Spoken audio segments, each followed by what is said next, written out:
Hello, this is Matt Pollard, Burgundy Wave, holding the high line. I'm here in Portland, full disclosure, it is Thursday, July 2nd, and I'm here with longtime Highliner and Fred, David Ellenberger, to talk about music of the World Cup. David, hello. Hello. Nice to be on the show. Long-time listener, first-time caller. Yes, and here's Bido the dog as well, who's going to provide some ambiance as well, so we're keeping in theme with that on the show. David, anybody listening to this obviously knows who I am. Do you want to talk about your soccer fandom, Rapids fandom, because you're not super involved you haven't been on Twitter in a really long time. So not since Elon's takeover. Yeah. So how did you become a Rapids person? How did we become friends? And then what's kind of your background to this conversation as Bido the dog is providing his own music to the show? Indeed. Well, good questions, Matt. I moved to Colorado in 2011, and I remember taking them up on some living social offers early on, including one time where I got to see David Beckham come to the Dick, which was pretty sweet. And then I started going kind of annually to the fireworks show. I think probably, 2013, 2014, somewhere in there, and kind of made it an annual event because it was a lot of fun. And then I just started getting more curious about what was going on, and I had a ticket person reach out to me right before the Rapids won the Western Conference semifinals, I guess, in 2016. And they, basically offered if I wanted to buy season tickets that I would get those games comped, essentially, to go to those playoff games. And that was a really exciting moment with Tim Howard making some key clutch saves and goal, and a lot of fun. And so I did sign up, and then I was a season ticket holder until I moved to Portland in 2019. Mm-hmm. Yeah. Mm-hmm. And then have you been listening to Holding the Highline since the first episode? Indeed. And in fact, I met Matt because they offered I can't remember if it was on Facebook or some kind of social media. They basically offered to hey, we'll be hanging out at the tailgate before the game, and we'll be here, and you want to come say hi. And I took him up on that offer, and we got to know each other a little bit, and the rest is history, I guess. Yeah, it's been a good friendship as well. David also does some stuff professional in the environmental space, though he's not an environmental engineer. Okay. David, you were also a radio DJ at some point. Do I have that right? I was a volunteer DJ at a college station in Bozeman, Montana, KGLT. Okay. Yeah, broadcasting all over Southwest Montana, and I had my own show called the New West Wave Show, and I was DJ New Wave Dave. DJ New Wave Dave. Yeah. Okay. I'm a Gen Xer. I grew up, truth be told, 80s New Wave is my home in music. It's kind of my touchstone, I guess. So I took that handle and I played all sorts of alternative, progressive, indie rock, basically, and actually developed a pretty good following up there. So good stuff. So David, yesterday, you and I were at Belgium, Senegal, and got to experience what the in-stadium production looks like from a World Cup standpoint. I've, at this point in time, have been credentialed for 3 games, 2 in Los Angeles, 2 U.S. games, the first 2 group stage games. I will admit the press box experience is a little bit limited in these big NFL stadia where the press box is maybe a little bit muffled with the enclosed glass and everything, and then you don't always have the best view. I can't see the full stadium in ways that, we could see, other than parts of the lower bowl with where we were at the Clink yesterday, could see most of the stadium, could hear the atmosphere. And so that's a little bit limited, but I had the thought of, the hydration breaks are problematic or are mixed results. We'll get into that in a moment, but it is an opportunity, there's a void in what's happening from an atmosphere standpoint, in the same ways that when there's a long injury break or a long substitution break in an MLS game, we're kind of just sitting there waiting for something to happen or waiting for noise to happen. And for all of the faults of how FIFA's done the production of these games, these in-stadium experiences, and for all the faults of how the hydration breaks have effectively become commercial breaks, in stadium they're a void for whoever the DJ, the MC, the people running the stadiums, running the sound, to play some music that is engaging, that is interactive. And I do think that adds to the atmosphere. And as we can get into, music I do think is a key component and a tie-in to sports and the experience. You think of Arsenal, name any club in the world, and there's some kind of music connection for them. Arsenal has North London Forever. Liverpool has all of the Liverpool music, the Beatles, and of course, You'll Never Walk Alone. Fulham, for example, famously has The Clash, who, unclear whether or not they as a London band were Fulham fans, but the first time they ever played London Calling was at the Golden Lion, which is the default pub for fans to go to. It's been really cathartic for me, David, to be at the origin story of Country Road by John Denver, given the ties to the Rapids on that. This has prompted me to bring back up to somebody at the club of why that was cut. I think it's great that we've added the, Rocky Mountain High at the end of games, and then I've reported that Matt Wells actually pushed the club to start playing, what's the Free From Desire, the Euro pop song that's become, so-and-so's on fire, your defense is terrified. So I do think music has a key tie-in to sports and to football, and I think overall this has been a good music World Cup. This has been a good music year for the sport. What say you, DJ Dave? New Wave Dave. Yeah. Well, I'll just say that was my first World Cup game, and walking in there, the vibes were immense. The people from all different countries, all different walks of life, all different languages being heard, overheard. And I think music really adds an emotional element to, what's already a pretty emotional affair in some ways. Mm-hmm. But there was also a moment, amidst what we'll get into with the pop hits and whatnot that were brought out. There's also an element of soccer fans being singing entities and providing. And there was one chant that Matt, you joined in on with the Belgian fans at one point, and you knew all the words. I didn't really know that chant. But I was listening to you kind of get activated. Oh, the "Don't Take Me Home." Yes, don't take me home. Please don't take me home. I don't want to go to work. Want to stay here. And I've heard different versions of "drink a beer" and "drink another beer." Please don't take me home. That would fit with the Belgians. As a sidebar, David, I don't know why this is. So I covered 2021. Was it 2022? April or May was when I did the trip to Belgium and the Netherlands, and it just so happened my mom really wanted to see the Keukenhof Gardens in the Netherlands. We were going to be there for 2 weeks, and the day we were landing, that night, Feyenoord had a night game, and Cole Bassett was on the team, and I was like, okay, could I get credentialed? Could I go to that game? And so I ended up going. I wrote about it for the HTHL Substack. I think it's still online if you wanted to check it out, viewers. But the number of songs that were in English from the Dutch fans, or were done in Dutch, which at that point is effectively just English in a Dutch language, but that were taken from English culture, I think was interesting. And then you see, kind of to your point about the meshing of cultures of, the Rapids have this funny little melting pot of their own little subculture, stealing stuff from the British, and then, stealing stuff from Spanish chants as well. So, but to your point, Dave, I had almost nothing in common with those, I don't know where they're from in Belgium. We were in line with a guy who had a big helmet with, drinking cups as well. I was trying to talk to him. He told me that he only spoke French. So then, okay, I can't really help out with Conversation that. If it was Dutch, I could have at least said a couple of words or made a joke maybe. But the drop me in, I'm sure somewhere in the British colonies in India or Malaysia, there's some song that they're doing that, even if it's not in English, is stealing those words. And you could drop us right now in that game in Malaysia. And if it's some chant from the Premier League that you and I have been watching for 15 years, we could know the song to it. And in that regard,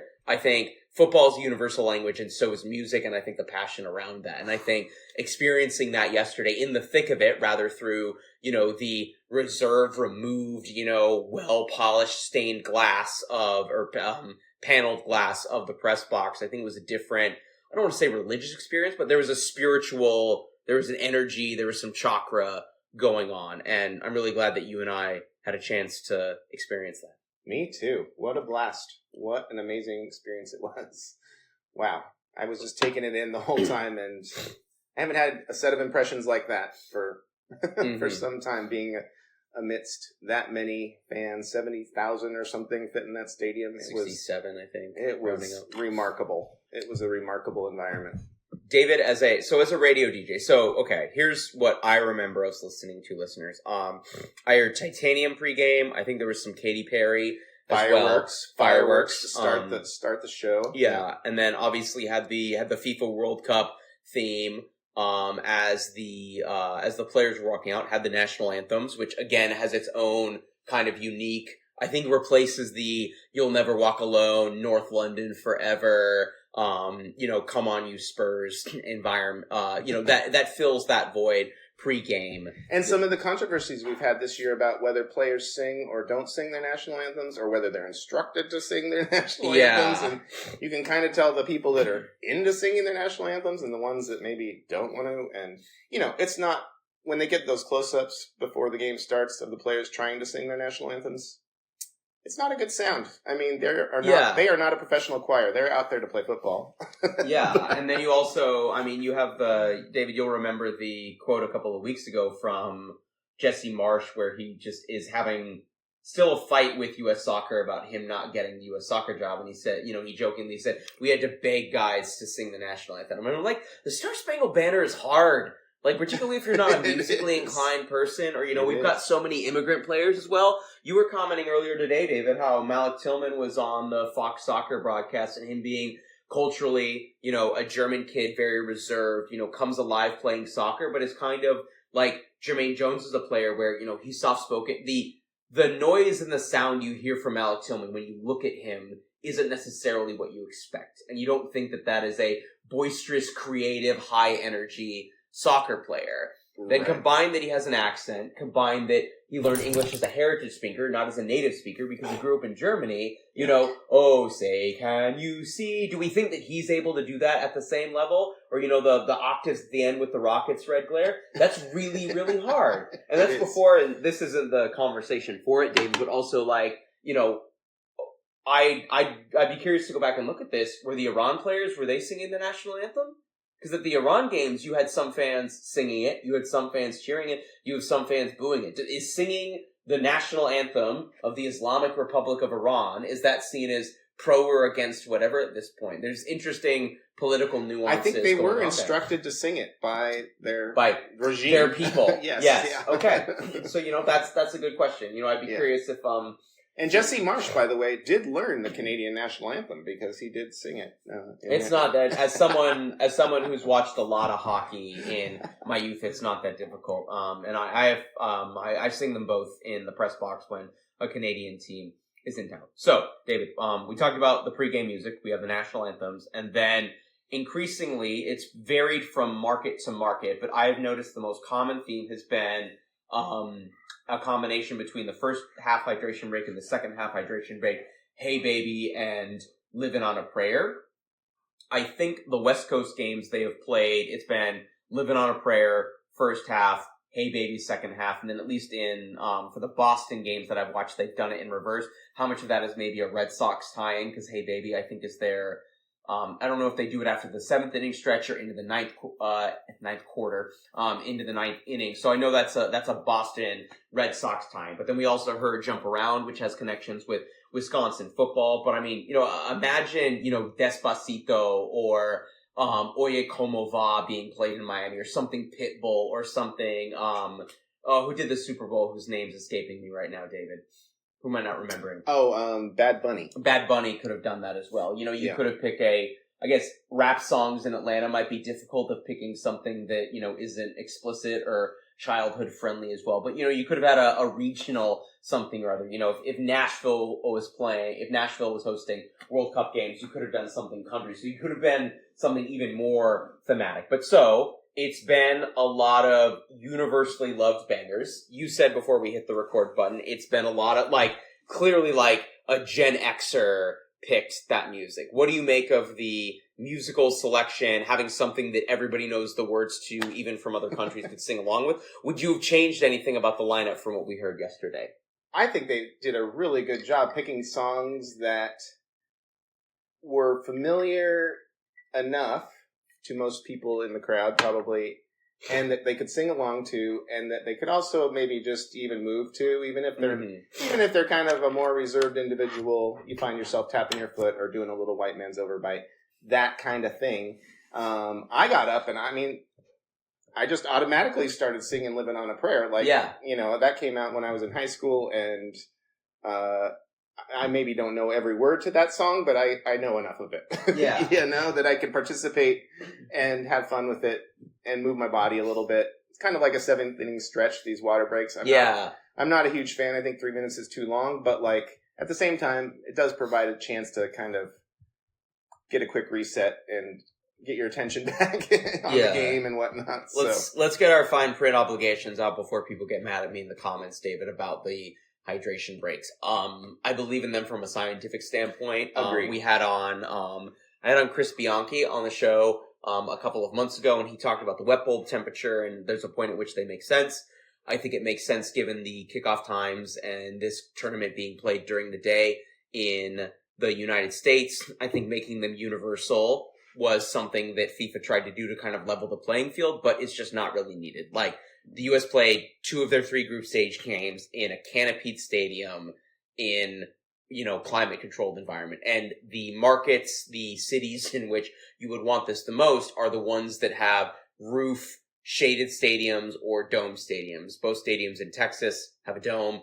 Los Angeles functionally is a dome, even though it's technically a canopy and it can have some greenhouse effects as well. Atlanta's a dome, climate-controlled. Miami has a big roof structure, and I went there for college, and I can tell you, having been in marching band with a 30% wool uniform in the old Dolphin Stadium when there was no roof, a noon game, it was really common for a student or for a member of marching band or the cheerleading squad or a player for the Miami Hurricanes to get heat stroke. And that is a completely different experience in August, September, October in a roof stadium that has misters. So FIFA did it as a precaution, decided to just make it universal to not have a competitive advantage across games or whatever. And then, of course, Fox and increasingly now Telemundo have taken advantage of it to have commercials. I would be totally, if they had this in the tournament, David, purely just on the wet bulb temperature and use that as the metric for it, I would be fine. Making it universal and then showing commercials doing it, not a fan. If they'd done the screen in the screen, fine as well. That being said, I think from an in-stadium standpoint, I agree 3 minutes is a really, really long time. And the only reason that it kind of works is then if you think about as a radio DJ, most songs are 3 minutes long. So you can fit in a full, 2 lyrics of Living on a Prayer. You can do, Hey Baby, all the way around. And so that's the only thing that's really kind of made it. But again, it's a 7th inning stretch of there's this scheduled in break. We need to do something to fill this time. Here's a way to make it fun or make it usable in the ways that I think of baseball for the last, 50 years had just had, we're going to just have a longer break during the 7th inning stretch and not play anything. Go to the bathroom or get some peanuts or whatever. It wouldn't have that same nostalgia bit to it. Yeah. The 2018 World Cup had Seven Nation Army that they played as the teams were walking out, and that just kind of became a thing, and kind of similarly has a very guttural, oh. In 4 years' time, David, what do you think, what are fans going to remember musically? Are they going to remember Living on a Prayer? Are they going to remember some other music? Is it the Scotland bagpipes? Or is it going to be, is Country Road now going to be the de facto post-game win song for the United States men's national team?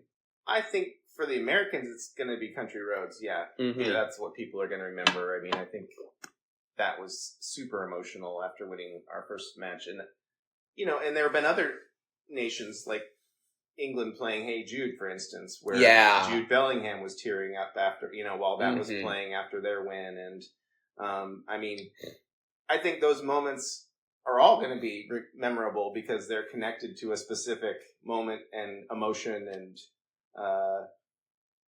for fans that won't be forgettable. Yeah. In many ways, so. Mm-hmm. And I think the emotional tie-in that it has been, I think there's the experience of it. Like I will remember, there's so much about the Juneteenth game that was just straight aura farming. But like sitting in the press box and watching the teams come out, it's okay, where's Lucas Harrington? I'm looking for that. I'm trying to get some shots and everything. And, I start to hear the speakers ramp up. And I can never remember the name, Synthesis or what it is. The actual name of the song, the acoustic song that the Chicago Bulls would walk out to and have their announcements on when Michael Jordan was still there. I'm not much of a basketball guy, listeners. I don't.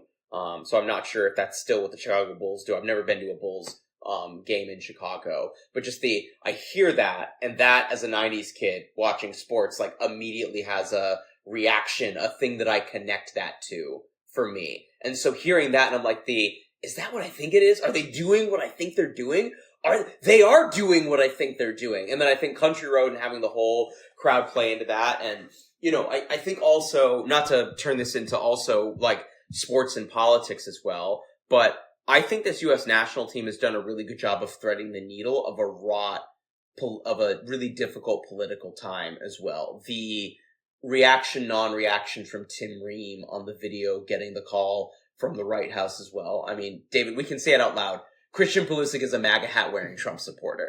Ugh. And but also like he's not a MAGA soccer player. He hasn't made it about I'm doing this for the United States, for my country. I'm doing this for my teammates. He's been about the team in that regard. Austin Trusty was available in the mix zone after that game. I was sitting there, I got to ask him the last question before he headed to the bus, and somebody asked him, like, what do you make of, being kind of a focus for the country at such a difficult political time? And he said, we love it. We want to be a unifying force for the country. Like, we're not about politics. We're about, like, the beauty of America and its disagreements and its perfections and its imperfections. And he said, Country Road is just such, like, universally an American song. And while it'd be easy for it to say, it's a song about West Virginia and the mountains and rural, generally conservative people, but then the guy's name is John Denver. His stage name is John Denver, which certainly isn't, he's not John, Jamestown, West Virginia, or, Roanoke, Illinois, for example. And if you Google anything about John Denver's personal life and what he did, like, he was pretty, at least, like, left-leaning in terms of, like, pro-environment, like, for very nuclear disarmament. Huge environmentalist, yeah. But then, what was John Denver's view on abortion? I'm not sure. How did he feel about trickle-down economics? I don't know that was the beginning of his stick. So, people should come together. So I feel like John Denver is maybe similar to like a Dolly Parton in terms of like the not being distinctly one or the other, in ways that I've got a pretty good idea of how Billie Eilish feels about the current president of the United States. So. Yeah. Well, and John Denver, I don't know what year he died, but he came to prominence in the 70s. So, yeah. That was a different political era, before the 84 Republican Revolution kind of started to change everything. Yeah. Yeah, but what a guy and what a song. And it does just touch something in America. And I think this whole World Cup thing has been healing for America. Just to get out of the 24/7 Trump news cycle for a minute and think about other countries and think about other traditions and maybe immigrants or, just the plight of other people in the world outside of this country that maybe are dealing with some real problems and issues in their country, for instance, in the Congo. Yeah. And we can have some compassion and empathy for that, and I think it's been healing in many ways. Not to kind of get outside of our own little bubble, even though the event's taking place here, it's also bringing in aspects of like remembering that we're just part of a global scene. I was on a Galaxy YouTube show a week or two ago, David, where they were talking to 3 people who've done different media stuff in and around the World Cup, and we wanted to talk about that experience. And kind of two of the things that came to light was, like, for the first time, like, major controversial political figures are not center stage in what we're talking about right now. Like, we're talking about Freddie LA7, this random German kid who's just going around and side questing around America. We're talking about, you know, the German saxophone player, for example, who's just going around playing hits as well. I guess he has a lot of, like, Euro bangers. I know Shut Up and Dance With Me has been one of the ones that's, like, his popular hit as well. So, like, that's another song that I think we could adopt right now, even though, you know, that song's, maybe a decade old now. You could have played some Taylor Swift. So the main character... Some Foo Fighters, you know. Let's throw in some... The main characters right now are the players who first and foremost are interesting characters who are not political, who don't talk a whole lot. I could play Lionel Messi's voice for you right now, David. I don't know that you would recognize it. I've been within 10 feet of the guy. I don't recognize Lionel Messi's voice. So He doesn't speak a lot. No, he doesn't. And he does not sing a whole lot either. And he never has learned English, which always surprises me a little bit, being a global superstar. But I mean, it's totally fine. I don't hate on him for it. Yeah. But so it's interesting. Yeah, so the players are front and stage from a reality TV show standpoint, but then it's just normal fans who go viral with the magic of the internet. And then so it's not it's the news cycle for me has been way less the last month of, what did Trump post on Truth Social? What did whatever Democrats say about that? What did the person on Fox News who's a Trump apologist try to say? Like, it's just been way less political, and it's not celebrities doing dumb stuff on the internet that ends them in rehab or has them in the tabloids or whatever.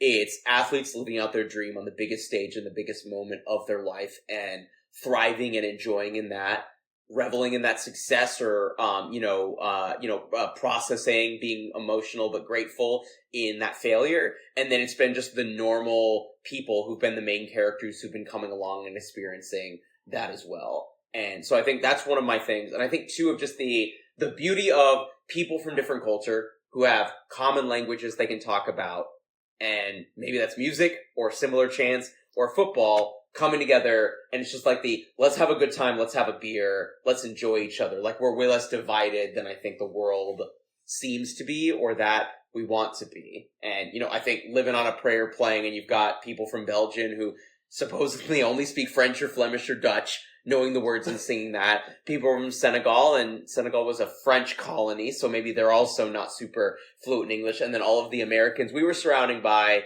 I think we had mostly Americans, like at least just immediately to our right, left, front and back, probably locals as well.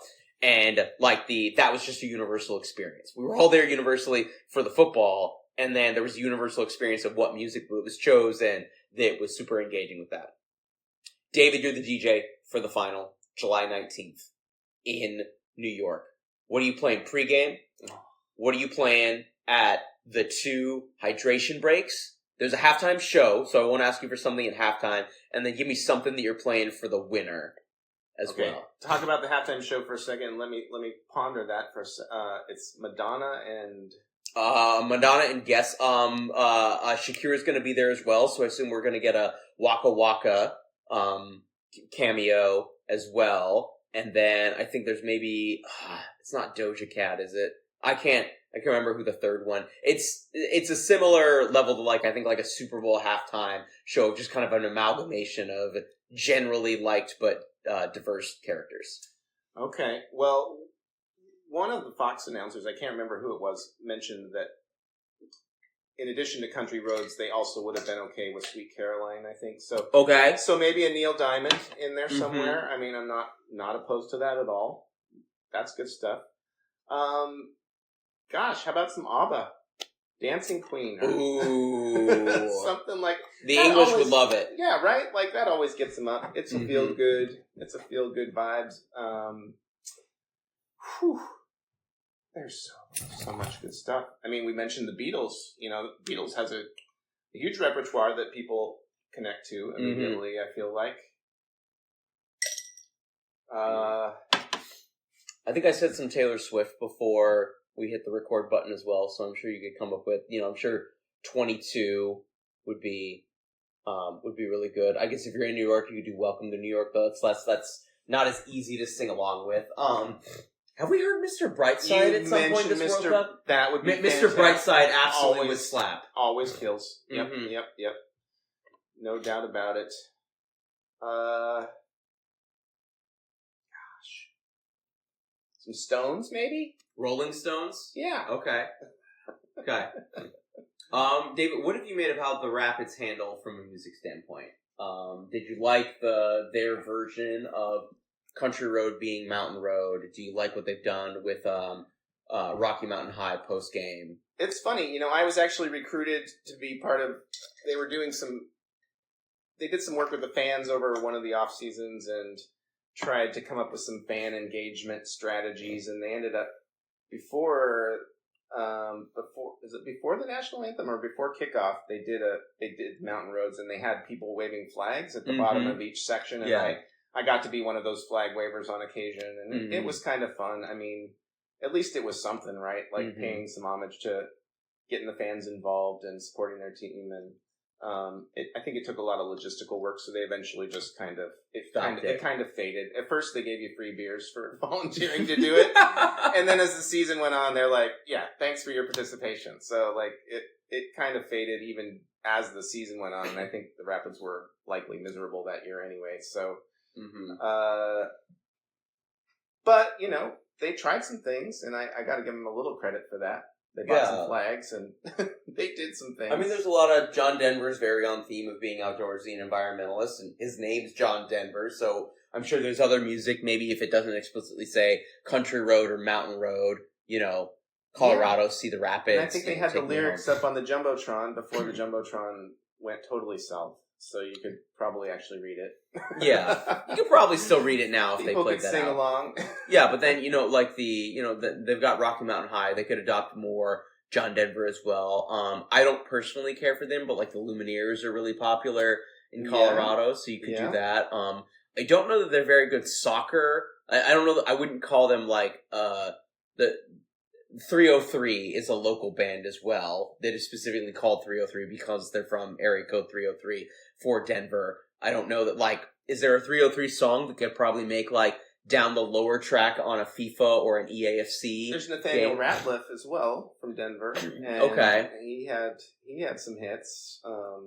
Okay. That could make it. Because I don't know that there's, like, at least the country, western, exploratory part of our existence, I think is tied into, is a big part of, like, I think the Rapids branding and the Rapids identity. I don't know if the music comes after that nearly, matches with the, the British pop, British indie rock scene as well. Doesn't miss with, like, the Afro pop of what we've seen from the modern space. So just the lineup that you see on a typical FIFA or now EAFC video game as well. That just, we were talking about this earlier about how Jerk It Out was this, punk underground song that had a following and really popular. And then, 5 years after it comes out, whoever makes the decisions at the FIFA video games was just like, let's just put this, like, the fifth song default on the lineup for the FIFA video game, and then, 20 million, random tweens, sitting in their basement just playing with Arsenal or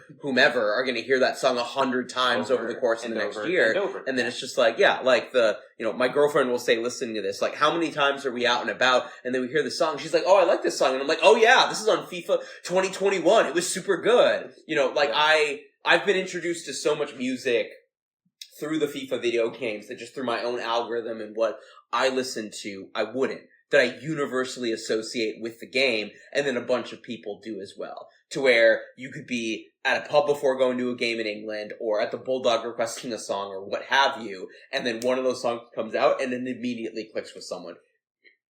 Excuse me, in the same way that Living on a Prayer, or that, hopefully, we're recording this before, the round of 16 game. But I would love to come back in 2 World Cup cycles, David, and just like Country Road is just universally where it's replacing what I believe that We Will Win wanted to be once we realized that after not making it further in the World Cup, I believe that We Will Win ultimately has become cringe. I hope that the playing of Country Road after a U.S. women's or men's national team game is not cringe, and that's just like universally our soundtrack now. I would love for that to be the case. Because we don't really have Like, what else? We haven't mentioned this, but it's something that I felt for a while about the U.S. fans talking about the chants that we have and about how the British have all these little... We don't have our own culture when it comes to a chant standpoint. Or what we do is just ripping people off or not being fully bought in, and in not being fully bought in, we are cringe.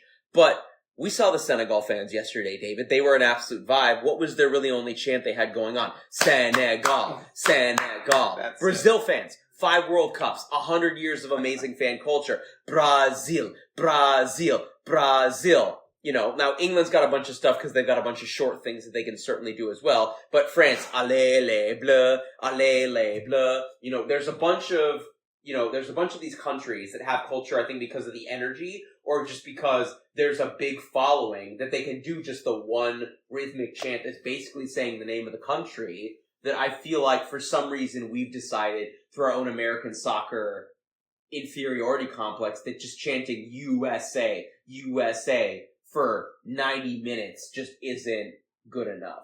So could Country Road do that? Could we have something else that ties into that? I think would be really fun. And I think the fact that this has happened organically, or again, somebody at US Soccer was just like let's just play this because we think it would work. The fan base buys into it and it's okay, this is now our thing. I would love this to extend beyond the 2026 World Cup, regardless of what happens Monday and above. Agree. Anything we can do better than USA. We can do better. Yes. Anything else that I'm missing or that we haven't covered that you've thought about on this topic? No, but Coldplay did pop into my mind. Ooh. I feel like anything by Coldplay is very accessible, very upbeat. I mean, we could throw them into a future lineup, I think, pretty safely. Paradise? Sure. Yeah. You know, they got it all. Yeah. Got a huge catalog. Yeah, there's a list of these bangers as well that I think would be super fun. And I think the women's soccer has done a good job of that with like you've got Rachel Patton, some Ariana Grande, I'm not going to go on and list a number of pop stars, but like the women's soccer, the NWSL, I think has done a better job of here's like the girl power, girl pop stuff that's fun to listen to, easy to sing, that's engaging with the fan base. Can we find a way to do that without being toxically masculine in ways that I think John Denver's done a good job of? I hope so. I think so. I think John Denver just doesn't have any baggage attached to it because it's from a different era, from a bygone era, And maybe that's why, because why I think the oldie songs work, because enough time has happened to where like they were cool and new and then they faded away and then they've been oldie and now they're an oldie but a goodie, to use the radio song, David. And like there's timeless. Yeah, and Taylor Swift has been really good the last couple of years. I don't care so much for her last album, but like she's getting married, I think, this weekend in New York, if I'm not mistaken. And like there's enough time in Taylor Swift's life and in her career for her to become cringe. John Denver's dead. For sure. And barring us finding his name redacted in the Epstein files, I feel pretty good that how we feel about the Beatles or ABBA or John Denver isn't going to change. And so then their music becomes timeless, and then it's just about generations rediscovering that music, the energy and the emotions that they bring about, and then also like having something that ties into them in ways that I bet there were a bunch of like tween TikTokers who had no idea who John Denver was that are now doing a bunch of TikTok edits of just like, oh my god, John Denver is so cool, Country Road is so American, this is the best song, I'm so glad I discovered this on TikTok, guys, right? So, it's 8 o'clock local time, David. The last game of the day is about to start. So, thank you so much for listening, to watching this. Hopefully we made you think something about soccer and music and how they play it. And hopefully we made you feel better about the hydration breaks, even though the hydration breaks are cringe, but the use of music during the hydration breaks has been awesome. And hopefully that continues for the final couple weeks of the tournament. Thanks, Matt. It's fun to be here. You're welcome, David.